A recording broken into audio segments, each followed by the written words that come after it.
It's time for today's episode of the UGA Sports Live Podcast, recorded in front of a slightly tipsy studio audience at world-famous Champy's Fried Chicken. We will have the latest on Georgia Bulldogs football, basketball, and recruiting. Watch live and send us your questions on the 11 Alive Sports page on Facebook. Be advised this podcast is off the record and not safe for work. Also, be sure to subscribe to the UGA Sports Live Podcast on iTunes and Google Play. Everybody, welcome to the UGA Sports Live Podcast here at Champy's on Baxter Street. My name is Roddy Nabulsi. I'm being joined momentarily by Jake Roos, who had to start our show. Jake is our recruiting expert at UGAsports.com and pretty much whipping dog, the guy we just abuse whenever we get a chance. He and Paul Meharry, congrats to Paul Meharry, who just got married. He'll be getting whipped by another person now. And then we have, of course, Hall of Fame coach Jim Donnan. Billions? I have not. And we have Coach Jim Donnan here on the show, the main reason you're tuning in. Big shout-out to Champions for letting us come into their restaurant and eat all their food and pretty much drive off all their patrons. Big shout-out to Athens Ford for being a sponsor of the show and the website. And, of course, Aaron Overhead Doors, Ryan Lucia, and the folks over in Buford. Big shout-out to them. Of course, Your Pie, been a sponsor of the website for years and years and years. Back when they only had one location, now they're up to 60 plus. So big shout out to Your Pie. And of course, Academia Brewing Company. That's the beer we have while we're here at Champions. You can get it all over town. They're canning it now. We have some folks in town from Washington, D.C. that came down and picked up some Academia, the Skull. So yeah, absolutely. The Norwegian wheat beer. So shout out to the folks who came in just to watch the show and to take care of our sponsors. And of course, Cable East, Robert Wall out at Statham for sponsoring the show. He's up there next to that Chin's restaurant. Yeah. Out there next to that. Hey, look, they don't sponsor the show. I need to talk to her about that, though. Yeah, so now I know how Robert Walls stays out of state. No doubt. It's a good location, and he takes care. We probably wouldn't even be able to be on the show if it weren't for the guys at Cable East, because I'm thinking the hardwire that runs the internet, they probably installed it. They do all the cable installations for big contractors and stuff. So big shout out to them. Anyway, guys, we are just days away from the Rivals Camp in Atlanta on Friday night, the first Friday night Rivals Camp. Yeah. We had to because, Coach, we had originally scheduled it for Saturday. Something else is going on Saturday. And we're thinking, Kirby didn't want to move to Friday night? I don't know why Kirby wouldn't move G-Day to Friday night or to Easter. He wouldn't accommodate our schedule, so we moved the Rivals Camp. Because, the last thing you want to do is go up against the University of Georgia on a Saturday with the best players in the region. So we're going to have those kids, a lot of them coming in from out of state. It really is a blessing in disguise for us, too, because those kids can do that Friday night and come on over to game Saturday. So you need to get a little love for helping that. Yeah, maybe Kirby could hook us up a little bit, with some swag or something, So anyway, but the kids will come in Friday night, and we've seen a couple of them say that, I'll probably go over to Georgia on Saturday. So should be a great turnout. The list of guys that are coming to the G-Day game, if you go to UGAsports.com and check out the list, I think there were 3 or 4 5-stars, 11 4-stars, and that was like 3 days ago, and y'all have added more. And that's just what we've confirmed so far, and we're going to have more names coming as the week progresses as well. We're picking up names daily. We picked up I'll give away a big one that we got yesterday. Was don't give away a scoop on the free podcast. It's Ikevius Walker coming up from Sly. Ooh. So a lot of people were waiting for him to confirm that visit. We thought he'd come, so not a huge surprise that he is showing up, but good to have that one confirmed, and a big visitor for Georgia this weekend. Do they have a running back coming? They do have a running back coming, and that is 5-star Kendall Milton, all the way from out in Clovis, California. You've got guys coming from all over the country for this one. So, I was on Bulldog Roundtable this morning, and we had a chance to talk about some of this. You're seeing each and every year that national brand continuing to expand. They've done a great job in focusing that, and I credit them for it because they've really made the most of those opportunities.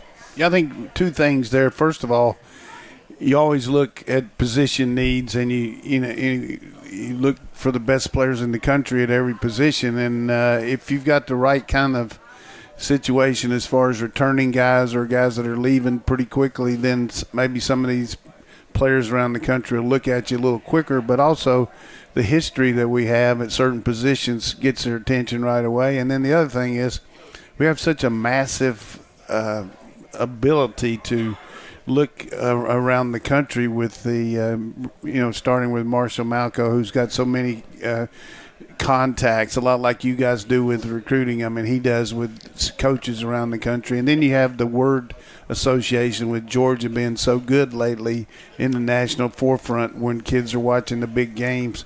And you add all that together, then you got a chance to maybe really go after some of these guys, not only have them in your picture, but also have a chance to sign them.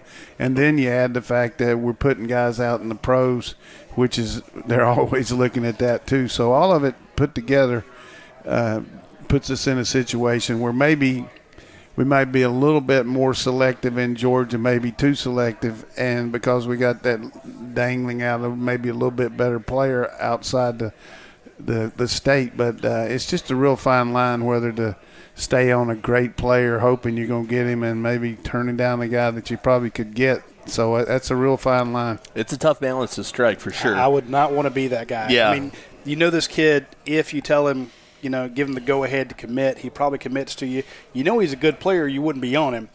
But there's a great player over in California or Texas or Maryland who is not going to decide for months. And so do you go toe-to-toe with all the other schools for months and miss out on the good player here in state, that could – maybe there's a kid coming behind him 2 years from now that, Yeah. But at the same time, just like we saw with, say, Justin Rogers, he's in Ohio? Michigan. You take one of his teammates. Suddenly he's in place. So and there's three guys, and look at all the kids you get down in Miami. Sure. Oh, yeah. There's three guys on that team, Malik Carr, Enzo Jennings, and Justin Rogers, who all have ties, obviously, to Dwan Mathis. He was their quarterback last year. All three of those guys have Georgia offers. Looks like Malik Carr is going to end up taking an official visit to Georgia. We got a piece on Justin Rogers over at UGAsports.com today from our guy Josh Himholt on Rogers. Go check that one out for sure. Well, let's just put this in perspective. You grow up with the kid and say in your neighborhood, and then all of a sudden you're working for a company and they're getting ready to interview a guy that you grew up with, and you bring him in and for the interview and say, look, these people really here, this is a first-class organization. They've treated me right, blah, blah, blah, as compared to, hey, look, I probably – I'm going to be looking for a job here next week, and I'm not real happy with it. And the same thing when bringing a kid in here, and you say, hey, everything they told me, that's the way it's going to be. They're going to really help you on and off the field, blah, blah, blah. Or, hey, look, I'm ready to get in this transfer portal. Don't even consider this place. So, the word of mouth is great in a lot of ways and hurts you in some ways. But usually the malcontent guys, though, are going to be the same ones that were malcontent in high school. They always had something wrong. So the big thing for us is I just think, and you can just feel it when you go out. And I know Roddy's going to say he's only out there 10 minutes and all that. But there's just such a competitive nature out there that our kids understand what needs to be done to stay at the level they are and maybe increase it a little bit. And they've been to the dance and they want to go back. So I just feel like they want to surround themselves with other good kids coming in because competition helps them. And there's something about a really good player that ekes respect from somebody else when you cut that tape on and you're a Georgia player and the coaches will show some tape to a guy. Let's say, Roddy, you're the host and Jake's coming in, they'll show you the tape of Jake, and you, God, this guy. So, and what helps is when he does come in, when you're talking about the tape, it's, well, this guy's really interested in me. He looked at my tape, and all that. So, but they don't want you to take around a kid that is not very good, and usually won't bring me that. But if it doesn't really.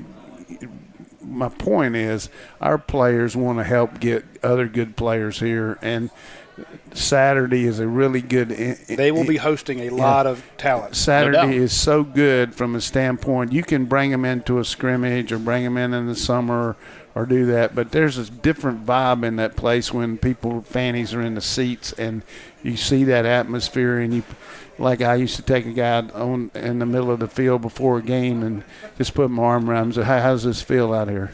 Yeah. I mean, Well, and it's a selling point. I mean, and you just can't replicate that. You know what I mean? You just can't. How big though do you think? Because I got this. I've had this question a couple of times recently on various radio shows and stuff. People want to know, how impactful is this? Who's your agent, man? You're going to various shows.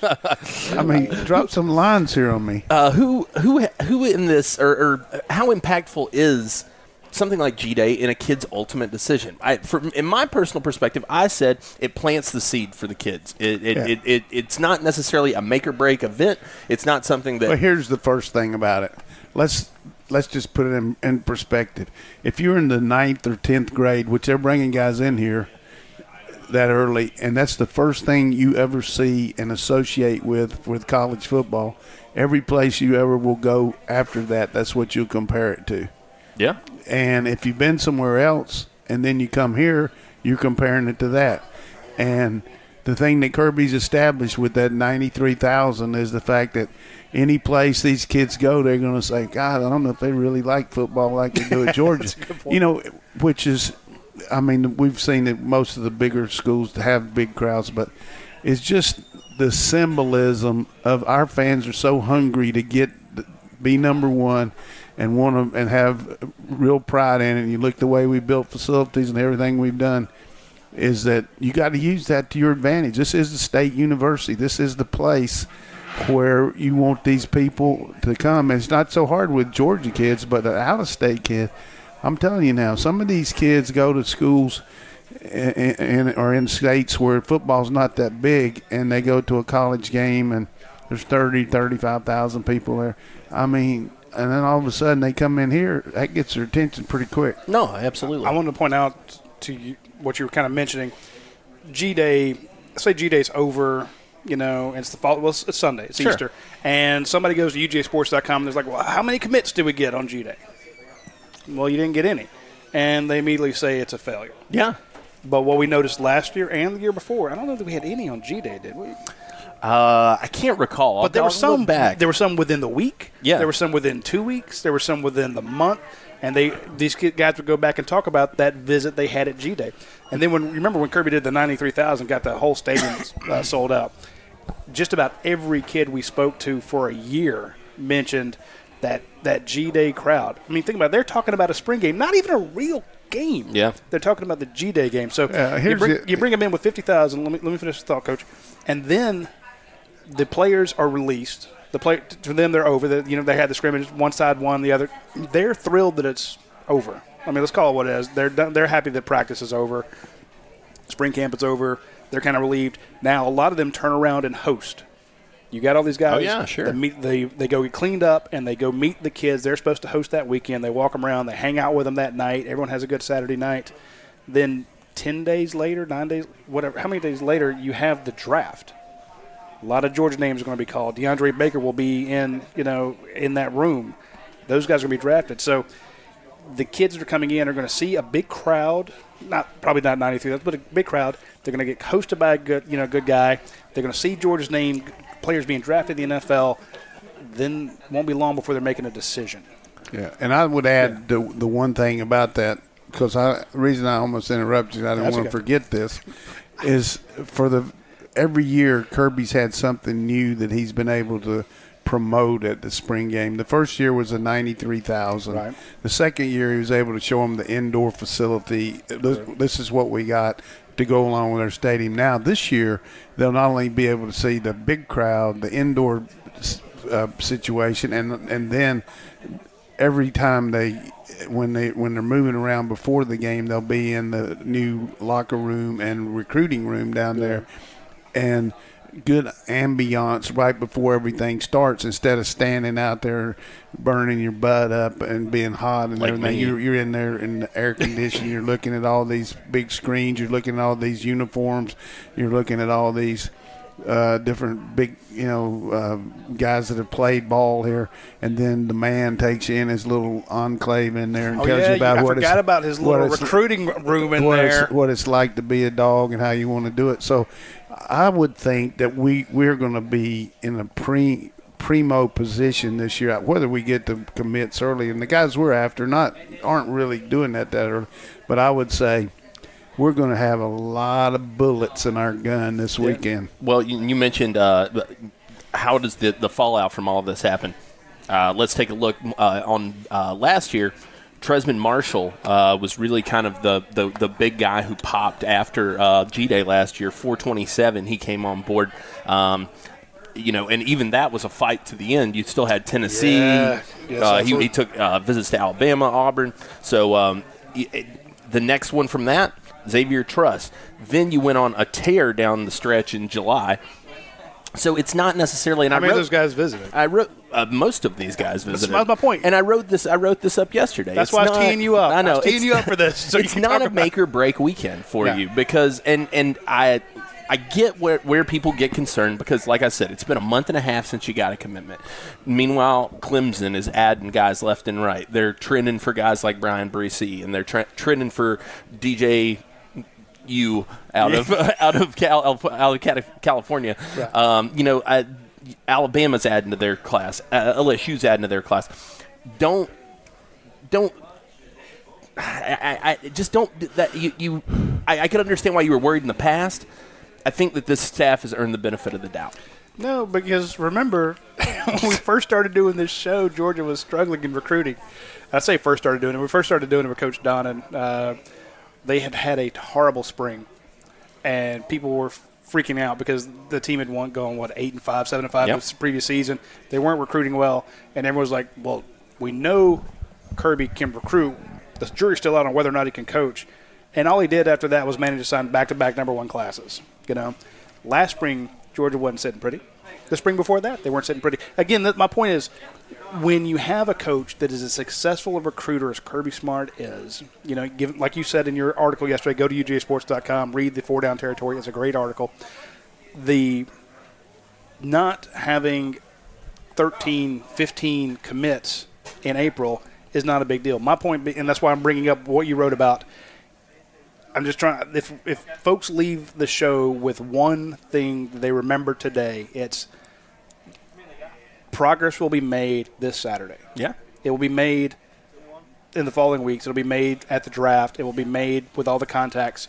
They are playing the long game. Yeah. Now here's the thing: you might get a kid who comes in on Saturday, has such a wonderful time, and commits, and 6 months from now, it might wear off. Absolutely. You get that visit high. I had a great time. I met a girl I think it's amazing. I'm gonna commit to that school.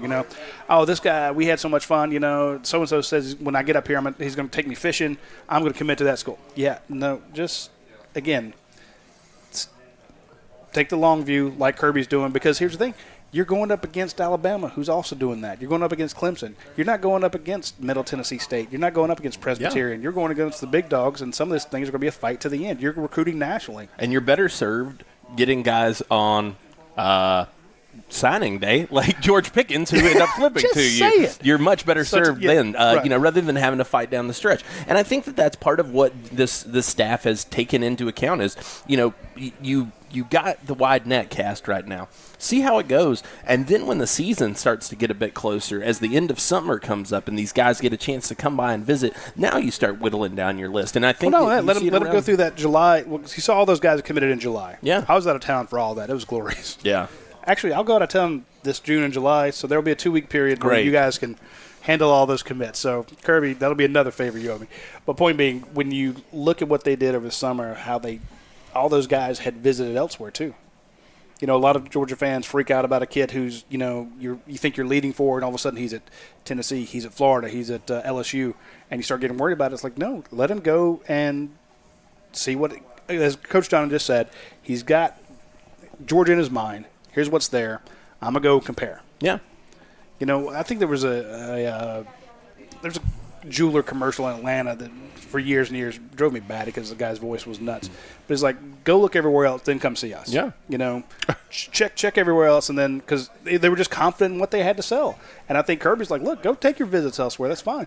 But come visit us because each visit moves them closer. Now, there are a few guys that will visit once and commit. But the vast majority of them, well, let me ask you 4, this. 5, 6, we 10 times. We got a great sponsor here in Athens Ford. And I guarantee you, people go in there, it's hard for them to go anywhere else. But usually speaking, if you're getting ready to buy a truck, you're going to look at a couple places before you make that kind that's of my deal. point. Yes, sir. So the same thing's true with but once you get in Athens Ford, it's over with.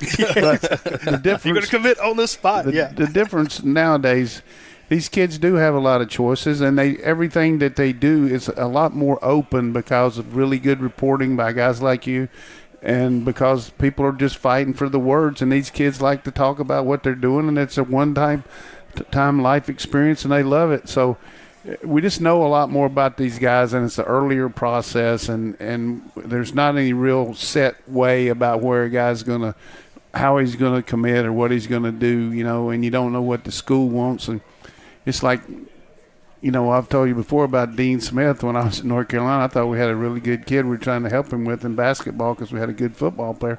And he just told me, he said, hey, this guy's good, but he's just not good enough for us. I was really hoping you were going to do the voice. Well, you want me to do Call him both ways. Call him both ways. Jim, he's just not good enough for us. And I just don't like it when these reporters used to play basketball and now he can't coach, but he tries to critique me. It's just not good. Billy Packer, what are you trying to do out there? And then Billy Packer came out and turned into a great report. But Dean used to hate him on the ACC network because he used to kill Wake Forest, and then Billy started critiquing Dean, why is he going to the four corners? And all right. But anyhow, well, let me I want to talk a little bit about. You mentioned I did a good segue to Athens Ford, didn't I? He did a great segue for Athens Ford. Let's give a big shout out to the big sponsor of our show. And I was looking at their April specials. Remember, there's 2 weeks left in April, if that. Get a chance, go out to Athens Ford. I clicked on their website and immediately popped up and said, "Here's a $500 off coupon on any vehicle." Nice. Just give us, just fill this out and we'll send you. So you can walk in $500 off any of them. But the Ford Expedition, fantastic vehicle, big vehicle. Say you're getting ready to go to the beach. You're thinking about your summer trips.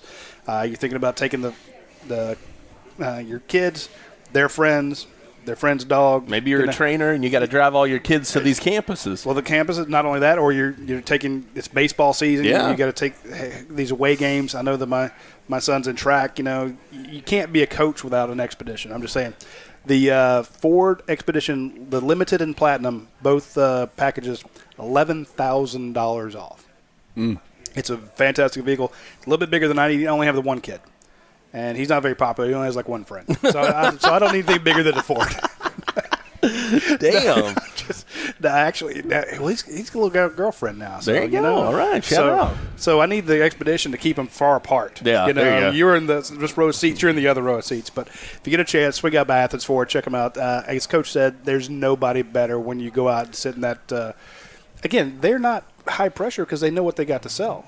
They're not going to push you. They don't need you to commit on the spot because they're like, you can go elsewhere, but you're not going to get as good a deal here, and you're going to get high pressure somewhere else. We're here.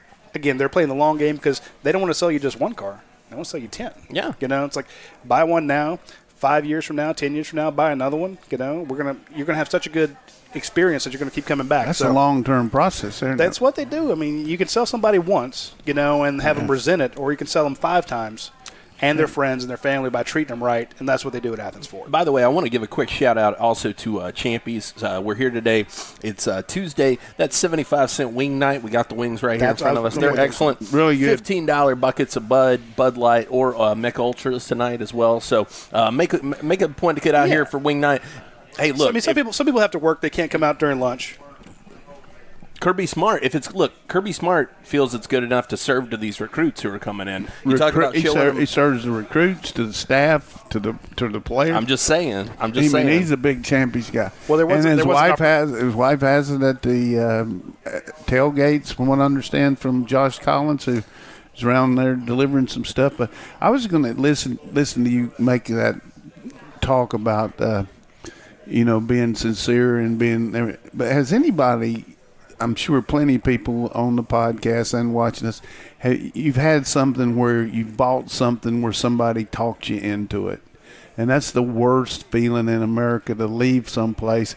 Really, you didn't want it, but they talked you into it. And when I was in college, right when I was getting out of school, getting ready to go to work, this guy from Encyclopedia Britannica came by, and wanted to sell me some books, and I kept trying to get the guy out the door, and he wouldn't leave. He said, well, can you just give me a glass of water? And then I gave him, kept talking. Finally, I signed up for a deal where I paid $14 a month for like 3 years just to get him out of there.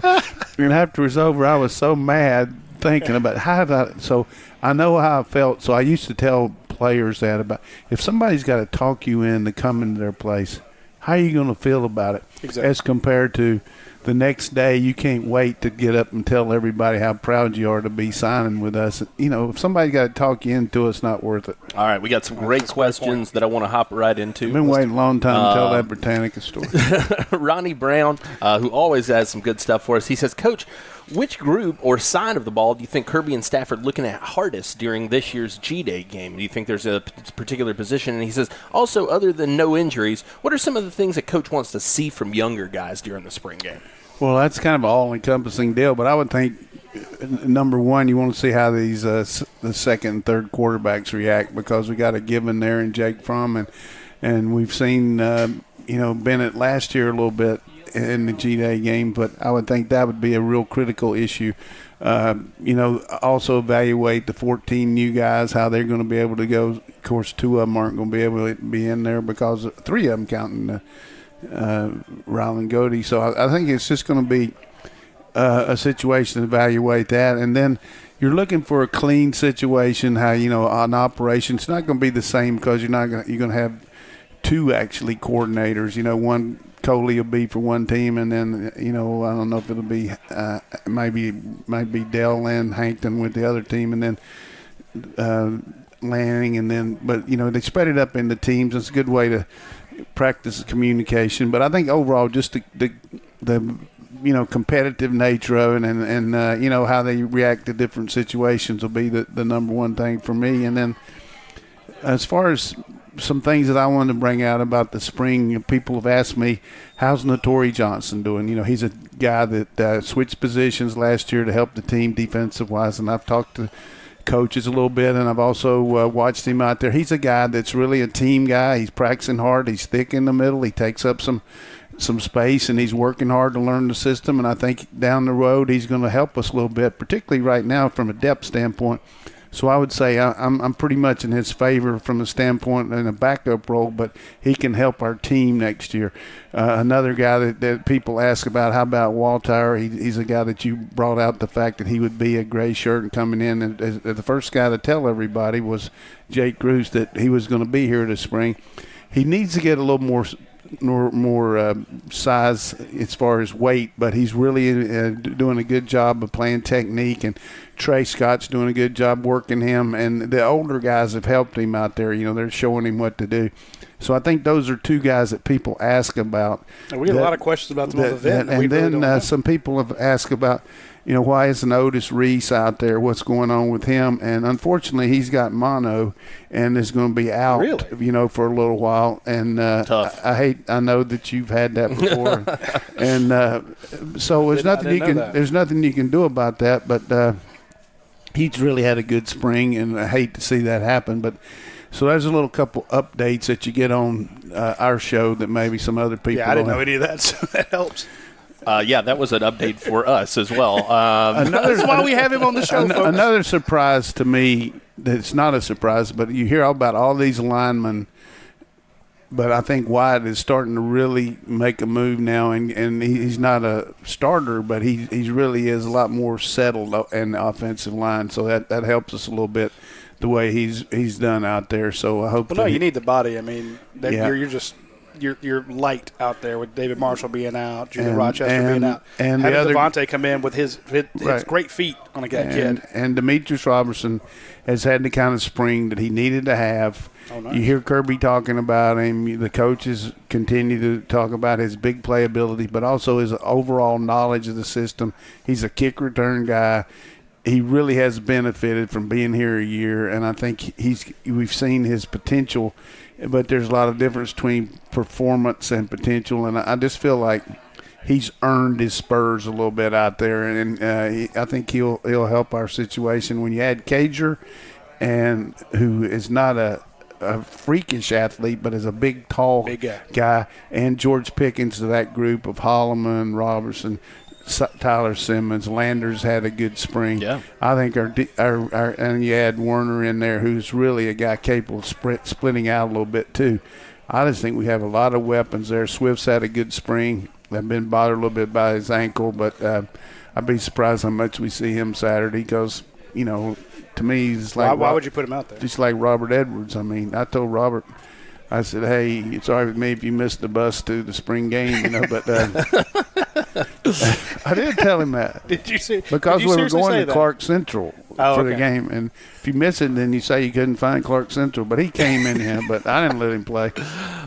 This is a good question, especially with you naming so many of those guys who've had big springs. We've talked a lot about spring practice and the top performers. But Shane Brandon Romero here says, question of the day. He deems himself the question of the day. I love that. He says, who is your off-the-radar breakout performer for G-Day? Who's a guy that maybe people aren't talking about? Yeah, I mean, who's somebody that you think could come out there and make an impact? I think Stetson Bennett. I think he's been waiting his whole life to be out there in that stadium, and last year he didn't get to play much. He wanted to play, and I think he's going to have a lot of shots at doing some things against a controlled environment a little bit, and I think he's either going to be really good or he's going to make some mistakes. But I think there's a little bit of wow factor there with this guy because everybody talks about what he can't do instead of what he can. I think Stetson Bennett might be a guy you really could see happening there Saturday. I want to mention something about Stetson Bennett. Go back to the competition between Jake Fromm and Jacob Beeson. Mm-hmm. There's a young kid out there. Who's that guy? There's a young kid out there by the name of Stetson Bennett, freshman, rising seniors kid. I was speaking to a guy who goes to every practice, every one of them. And he turned to me and said, Roddick, I know I'm not a coach. I don't get paid to do any of this. But I tell you right now, if I had to start one of these two quarterbacks, I'd start that short kid over there, Stetson Bennett. Because this guy was at the beginning of every practice. He was there through the whole time. And I trust this guy's instincts. That's how high he was on Stetson Bennett 3 years ago. Yeah. He's really not short. It's just compared to a taller quarterback, he's not the prototype of what we've had. But he's taller than Kyler Murray or Johnny Football. But he's really or it's John Manziel now. Well, my thing is, I mentioned that on the dog event, and people just lost their minds. They're like, "Oh, come on, you got Jacob Eason, Jake Fromm." I'm like, I'm just repeating what a guy there said. Sure enough, all of a sudden, he talked about how much the team loved him and how he was torching the number one defense when he's on the scout team, and he did that some. And remember that first year, though, that year, that was not a great secondary. Sure. But point being, he was successful. He went to, was it Jacksonville State? He was Jones Community College. Had a great year, so this kid can play. But I think to answer the question, breakout player, because it's kind of tough. I mean, off the radar, that's how do you determine who's – because I want to say Adam Anderson's going to have a big game, but, I mean, we expected him He's a former five-star guy. But I'm going to go with Matt Landers. I've been hearing a lot about him. Yeah. I've heard good things and bad things, but – I'm thinking, each year we see one guy who's give you one from each side. You got Matt Landers, and then I'm going to go Stetson Bennett, and I'm going to go with Nolan Smith. Defense, give me Tariq Stevenson. Okay. I like that pick. That's a good one. Again, and it might be a situation where he's in the wrong spot, but he still makes a big play. Yeah, no doubt. He's fast enough to correct. That's what I'm saying. He's just there was. Who you got? I'm going to go. Oh Lord, let's see. Come on, you ain't got time to mess around. Okay, all day to think again, definitely not an off the radar guy, but I do think that based on what he's done this spring, based on what people have said about him this spring, I get the feeling that they'll give D-Rob a chance to get out and make some plays. They'll give him a chance to be featured and number one athlete people. in the nation. Yeah, way to go on a limb. No, but that is good because he has not done it in the past. So. Yeah, and then defensively, I honestly the guy I'm most interested in watching. I don't know that it's a guy who I expect to have a breakout performance, but a guy that I'm probably going to have the closest eyes on is another guy in the secondary, and that's DJ Daniel. I want to see if he's going to be able to come in the secondary as a JUCO guy, 2 years under his belt, and contribute and in a game like atmosphere. I'm interested to see that. To that point, I mean, my thought, the first guy I wanted to say was Devon Wilson. Yeah. I think Devon's going to do something. But again, I don't consider him off the radar considering the way he came back at, that last game. To me, he's out there. He's pretty much penciled in as your starter. To me, it's star between him, Mark Webb, Tyreek McGee, maybe. McGee. But you got Stevenson, Daniel, Sign. I mean, 3 really good players that weren't here in the fall that are here now. And that's what I think partly is got to be one of the most exciting aspects of G-Day this year is you've got such an influx of these freshmen that you're going to be able to see this right off the bat in G-Day. Our O-line and secondary compared to the first spring he was here, really, night and day. And I think some of these old linemen are doing a good job too. I think for sure Webb has really come in and done what we thought he would, and some of these other guys are starting to get better.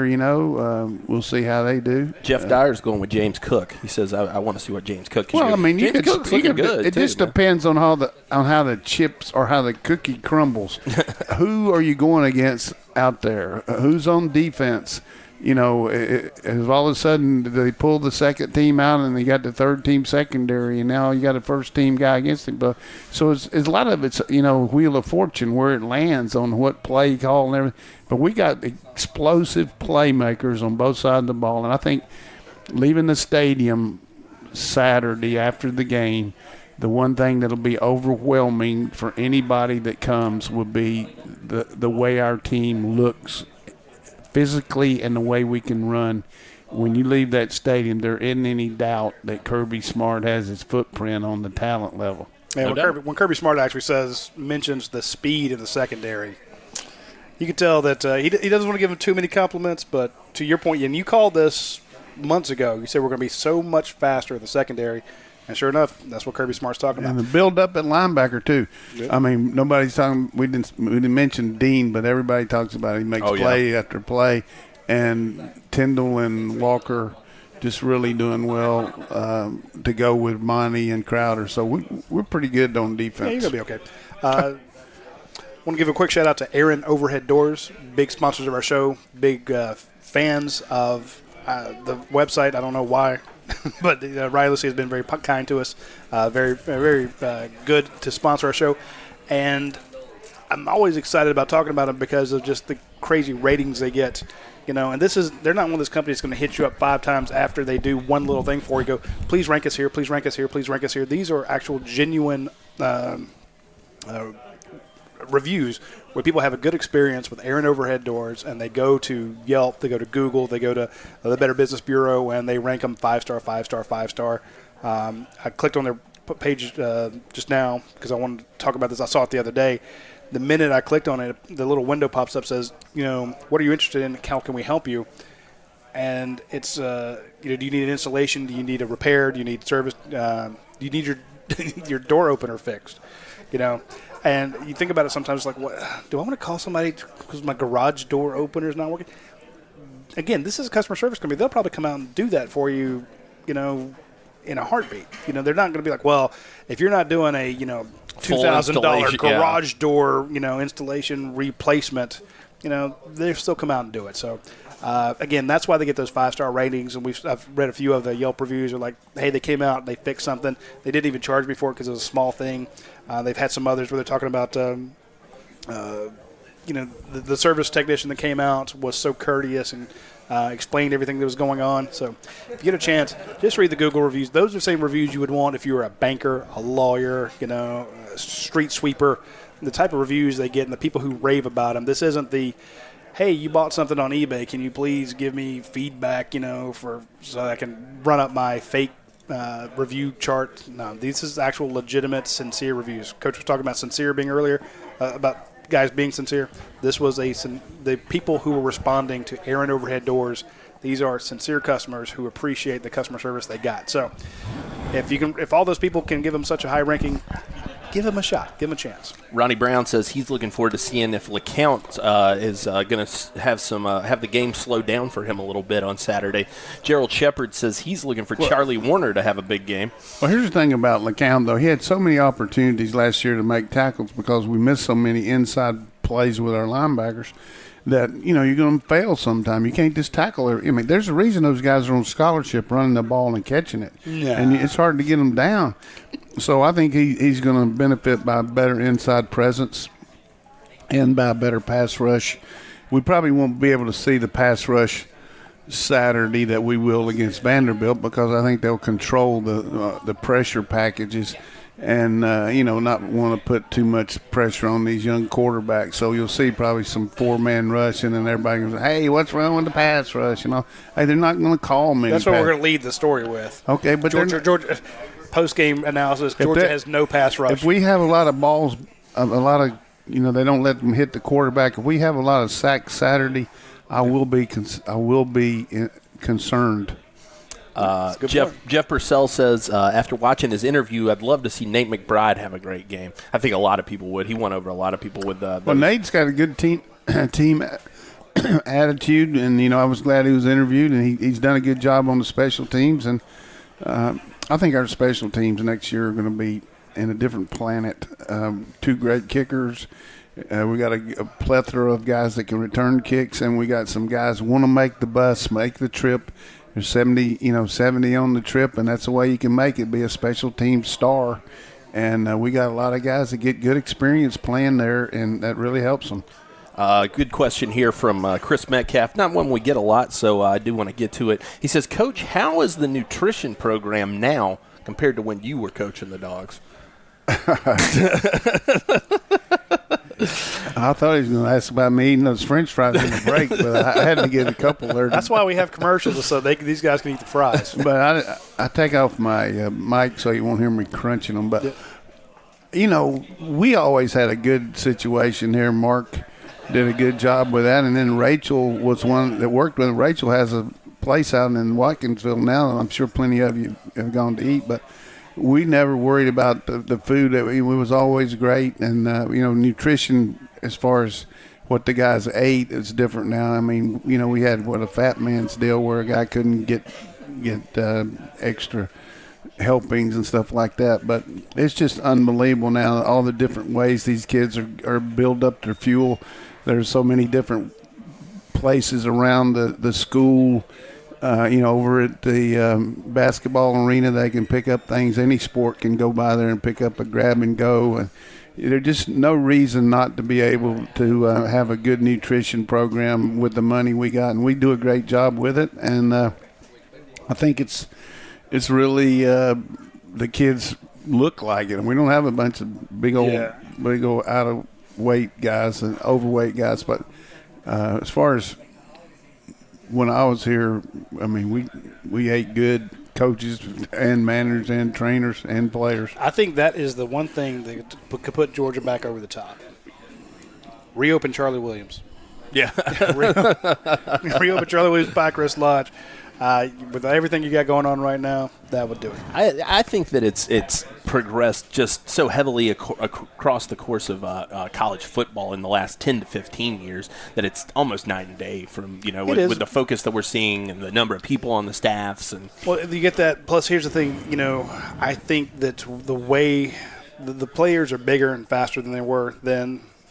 I don't want to say there's less injuries, but I think that had you not been – the nutrition program has been working to make these guys healthier overall, you would have had more injuries, mainly for these guys being, bigger and stronger, faster. Sure. So I don't know what the numbers are, but I'm thinking if you saw some of those, as Coach would call them, Chilardos back in the day, out trying to do what they do nowadays, I think you'd have more injuries, but these guys are in better shape. Part of it, they're able to work out more because the nutrition program keeps them healthy. They're able to do more. I think it goes hand in hand. Another thing is we use sleep monitors. They have these things on their arms that they program their sleep so they know they're getting enough rest and everything like that. Sometimes guys don't put them on, but it's a good way to figure out, is a guy getting enough? When you look at all the demands of a player, when you look at the weight training, the meeting time, the practice, and then the tutoring and going to class.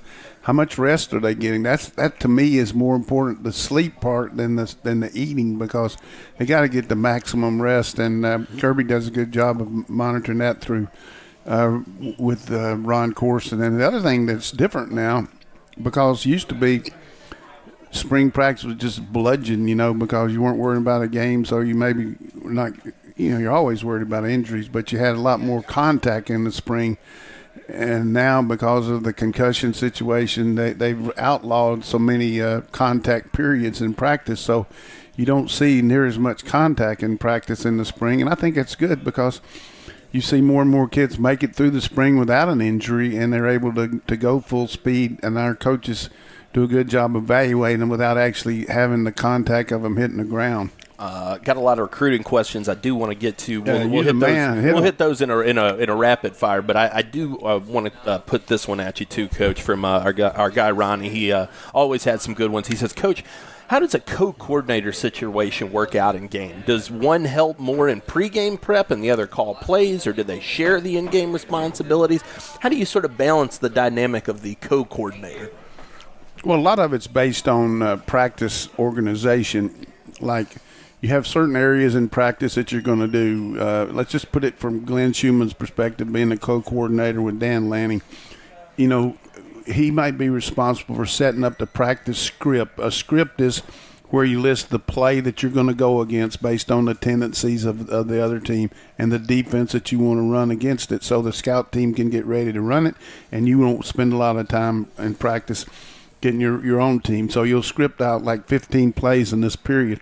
He might be responsible for that script as the co-coordinator, as compared to maybe not that anybody's a lesser coach, but say a position coach might be more drill specific as far as setting up his practice. Then Lanning might do the team script, where he would do where they're moving the ball, and then Coach Warren might do the pass skeleton deal, where he's setting up the passes he wants to look at.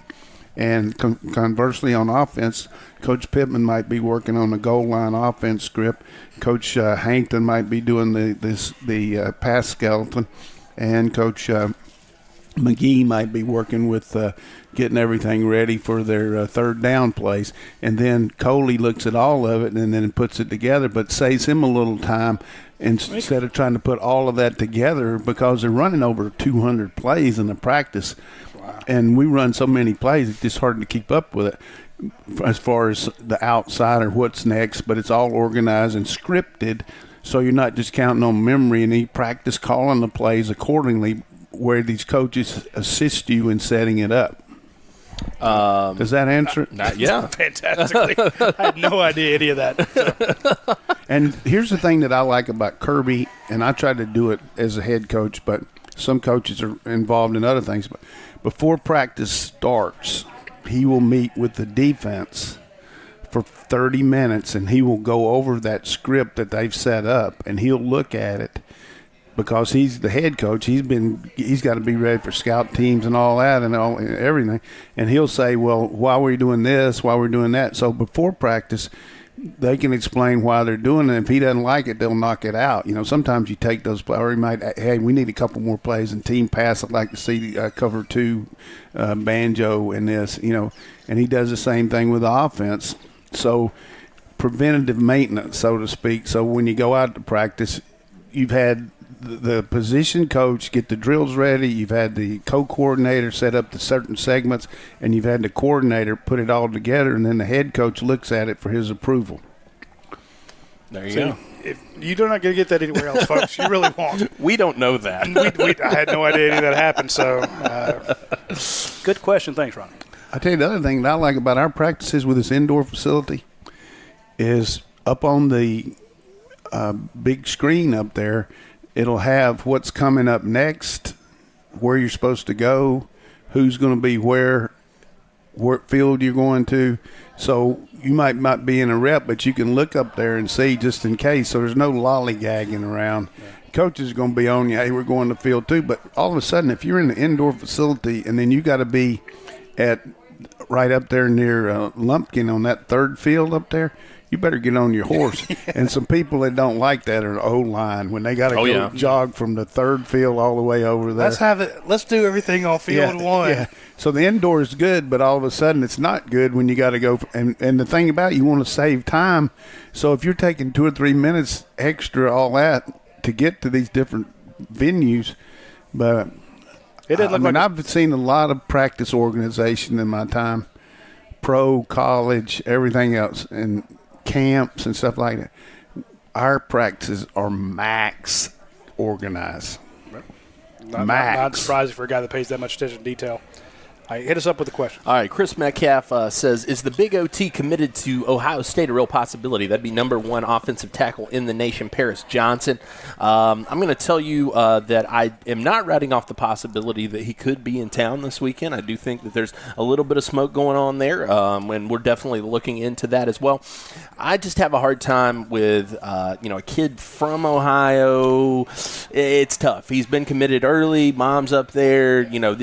We've spoken to her. She said, hey, we're just taking visits, making sure everything's good. So I'm not writing him off visiting. I just don't know how real of a possibility he is to a flip candidate. He's what we were talking about earlier. Some of the kids that Georgia's in on heavy. Yeah. They take visits elsewhere. In this situation, if he visits, he might be one of those visits elsewhere. Yep.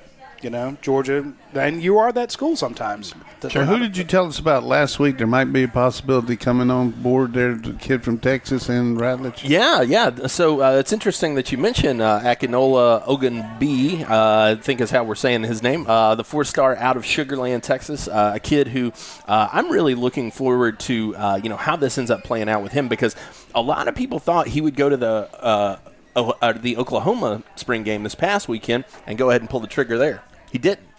Did he go or didn't pull? He did. He went, but he didn't pull. So that is a guy to continue watching now. I said especially if he comes out of that visit uncommitted, that's definitely one way to keep go. circling. I mean, that's why you listen to our show. But he did say Georgia's a long way from home. He did. And but they, I think that there are some reasons to feel good there. Being realistic. Jeff Purcell says, does Georgia get any commitments on Saturday? I'm not writing off that possibility, but I will tell you that right now, as of Tuesday, there's not a guy that I have particularly circled. It's not like some of the situations. The kid that's supposed to commit on Jermaine Burton. Yeah, Jermaine Burton, pretty up in the air on whether or not he's going to come. Nobody seems to know exactly what he's going to do this weekend. I do know that LSU is feeling very confident in their chances with him coming off of his visit there. So be interesting to watch that one. Jeff Purcell says, do you think we get a 2021 commit? I don't write that possibility off. But again, this is all long game stuff. I mean, 2021 that's a long time. Oh, no, but we see that some young kids come in and they're like, hey, this is where I want to go, and you get them. But I remember it was a couple G-days ago that the news going into the game was that Adam Anderson had flipped to LSU. That's right. That's right. So it's like not only did you not – well, I think you might have gotten one later that afternoon, but – it wasn't Adam Anderson. Yeah, you lost a 5-star guy to LSU, but guess where he's playing now? Yeah. Here's the thing, too.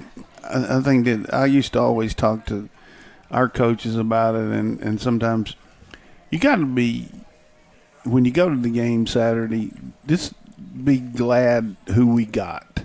Yep. I'm talking about fans, everything. Just think about – just get the program, and before the game starts, look at all 14 of those guys that weren't here in January. Look at all 14 of them.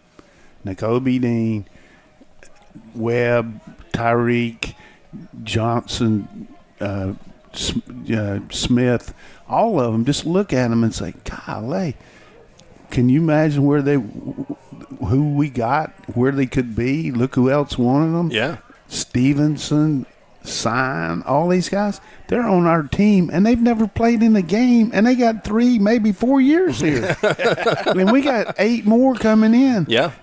Plus Cager. So, seriously, we're talking about, and these are great questions, and we're talking about who we're going to get to commit, all this.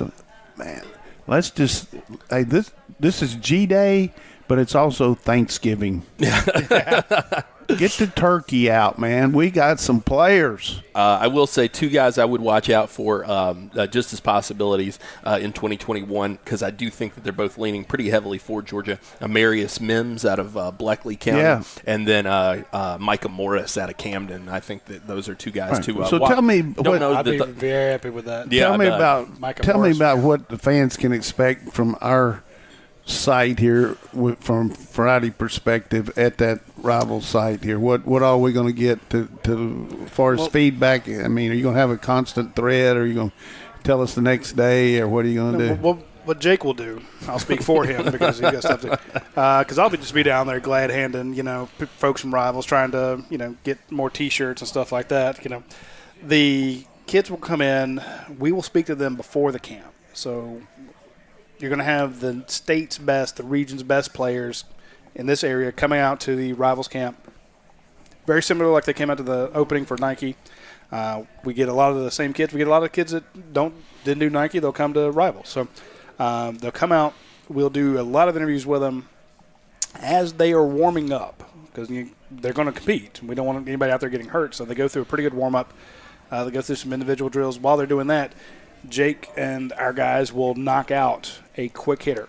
Here's the kid we spoke to. Here's the most important thing he had to say about Georgia. Here's the second kid we talked to. What time can we expect that? Let's see. Registration, I think, starts at 5. Normally, we spend about an hour and a half interviewing guys. So I'd say maybe about 7:30 to 8 probably is when you'll be looking for that. So Can't wait. So Friday night, you'll have probably 19 to 30 updates on players in this region, 2020, 2021, maybe some 2022 kids.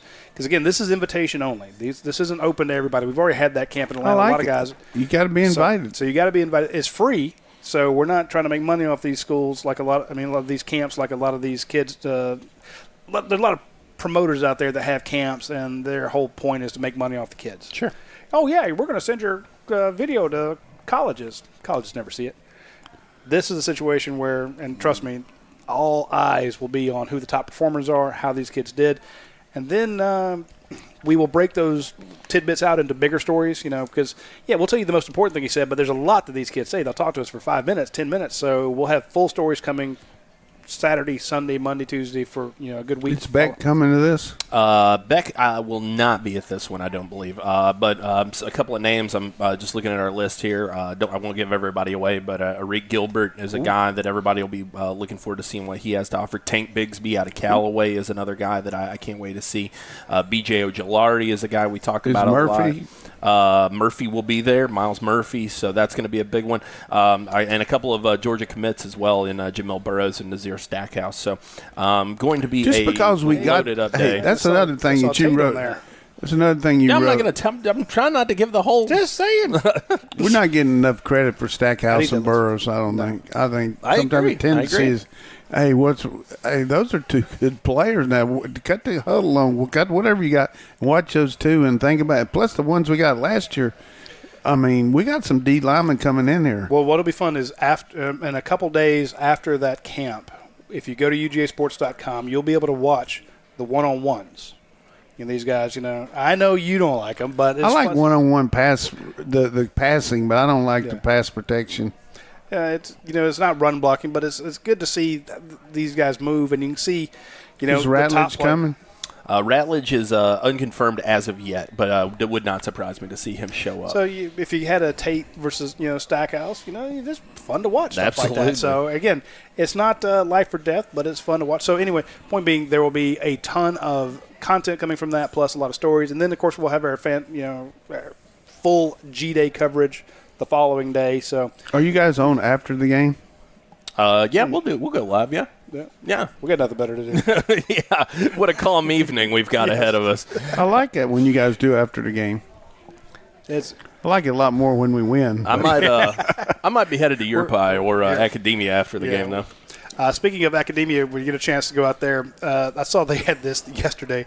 So Monday has us in good spirits with these sweet cherry cocktails like our cherry limeade with Tito's or our Coke and cherry rum with plantation rum. Good stuff. You like a place that's like, today's the cherry blossoms are blooming. Let's go make some cherry cocktails with cherry limeade or cherry rum and Coke. Those are just impressive. And, of course, they always have new beers out there. I like this that they had for the Azalea burger they created last week for the Masters. Juicy beef patty resting on a bed of bacon, topped with house-made pimento cheese, and a fried egg, and crispy onion rings. And the new double IPA, Name of Words, Awesome. which I like as that's a great reactionary to how insane these beer names have gotten out there. Hey, talking about a limeade, when I was 12 years old, I was at the Duke Army game at Duke, and I went up there to get me a Coca-Cola or something, and there's a cadet from Army ahead of me in line. And I never will forget this, so it's 62 years ago. This guy says, "I'll take a lemonade and a Q-barb." You want a limeade and a barbecue sandwich? That's awesome. That's awesome. And he was he was a cadet. I mean, he probably smarter than me, but I started saying, "Hey, man, that's limeade and barbecue." Well, people don't want to hear that. They don't want to hear me saying, but it is pretty good. We love the stories. I do. Get a big. You got any more questions? I think we're questioned up. Okay, because I'm about to say we kind of need to wrap this up. We got a little long this week. Also, want to give a big shout out to Your Pie. If you get a chance, when you come into town for G Day, there's multiple. I think 3 locations in Athens.